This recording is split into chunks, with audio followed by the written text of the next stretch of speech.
Gives it for Arana. Justin going to work down low. Just chip away. Yun lang naman ang kailangan gawin itong converge. They're still down by 7. Pero ang importante rito, alam mo, pumapalag na sila. Dalawang pupo kanina ng third quarter. Yung pambaka na yan. Sanggalang banging bodies with Arana.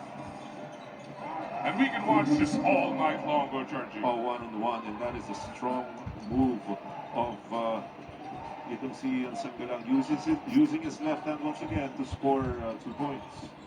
Heading naipit. Junicio dives for it. Nandun din si Rakal.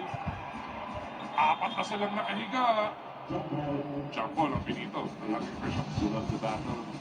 This is the energy required for these two teams to get their second victory.